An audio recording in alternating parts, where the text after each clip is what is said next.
Good Tuesday morning. I'm Heather Brown. This is CBSN, Minnesota's morning update.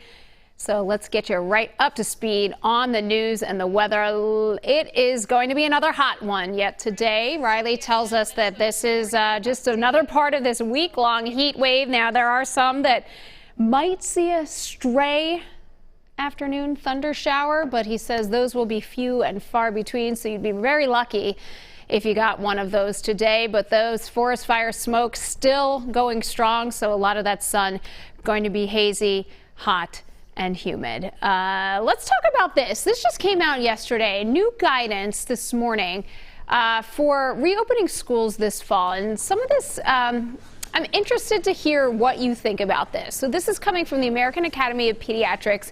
They're recommending that all kids wear a mask, even if you're vaccinated, because, of course, we know that the older kids older than 12, are able to get vaccinated. The ones younger than 12 are not.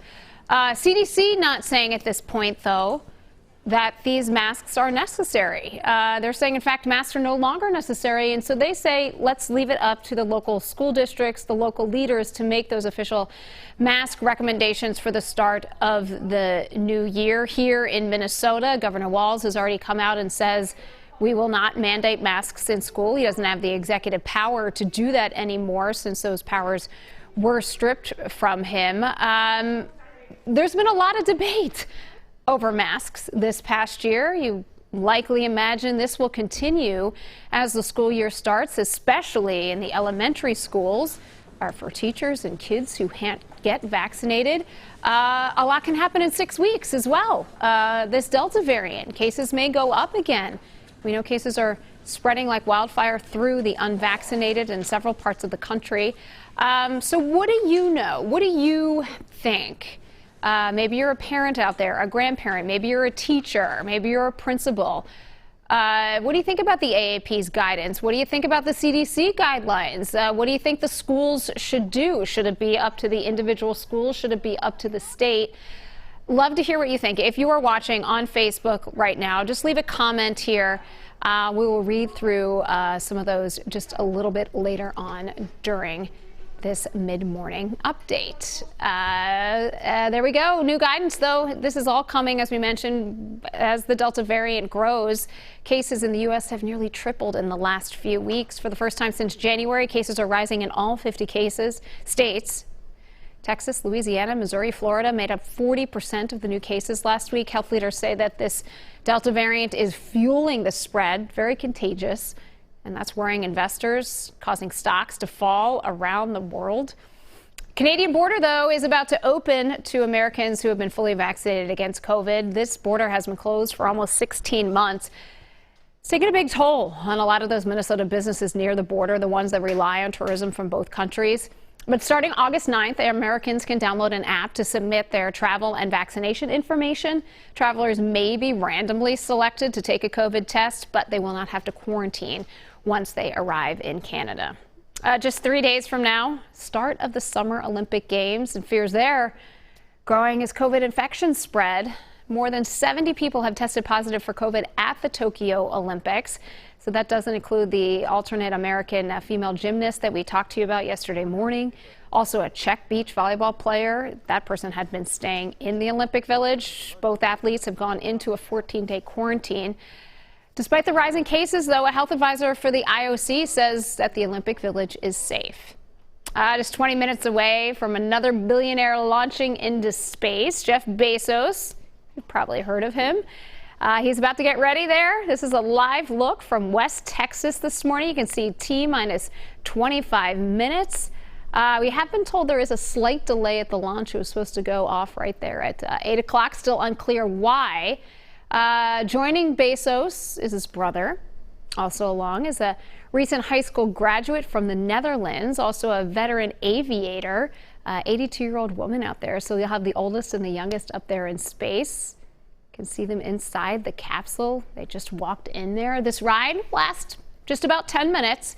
So after the launch and the separation, Bezos and the 3 others aboard will reach right about 66 miles above Earth, sort of the edge of space there. And Bezos told CBS News yesterday he's not nervous, but he is excited. You see, there's the control room in there getting ready to make way from those folks. We will be carrying that live here on television. CBS This Morning will be there. Minneapolis families had the opportunity to take their safety concerns directly to the chief of police yesterday. I cannot allow our babies to be shot, and to this day, no one knows and not bringing forward who shot our children. Minneapolis Police Chief Madera Arredondo sitting right there beside Hennepin County Sheriff Dave Hutchinson. They took part in a community conversation last night at the North Community YMCA. One of the residents who was there asked is whether or not there's a plan to put more officers on the streets of North Minneapolis. As you heard the chief reference there, that is where 6 children have been shot in recent weeks. The chief says that staffing shortages are forcing them to work differently. And the department is also focusing on hiring more officers. The department says it's also enlisting help from the sheriff's office and other community groups. Minnesota is recognizing 22 refugees for their work in the community. Half of them were nominated last year, but because of the pandemic, that was pushed back the ceremony. The award honors refugees that contribute to making their community stronger economically and socially.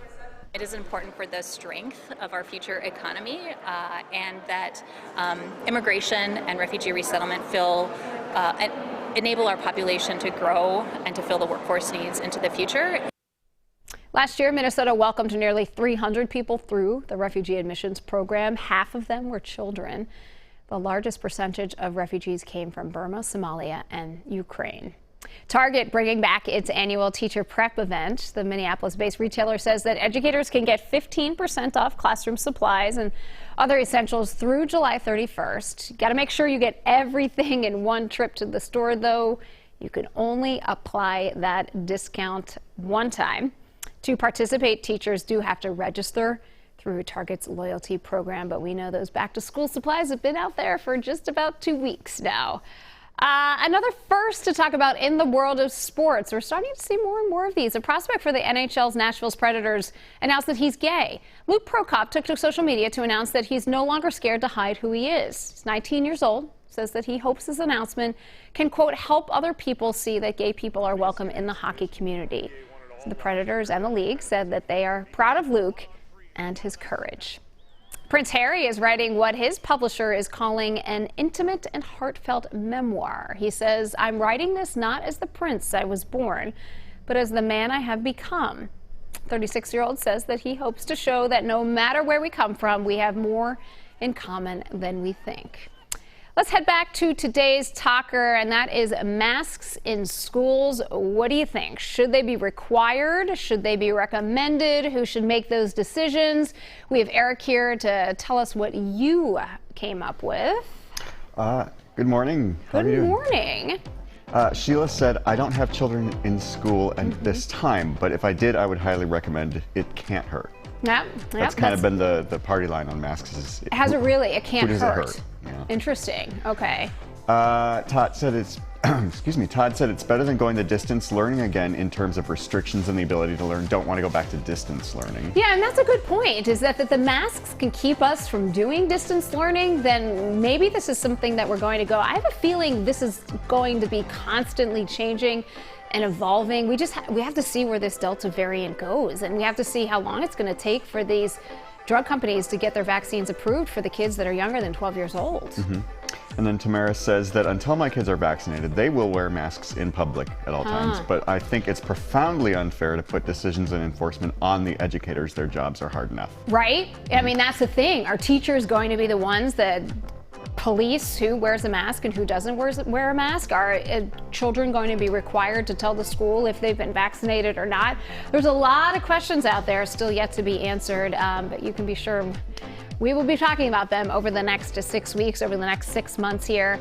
Thank you. Thank you for your comments. Thank you, Eric. Thank you so much for joining us today for your morning update right here on CBSN Minnesota. We are your only local streaming news source. We'll see you back here tomorrow.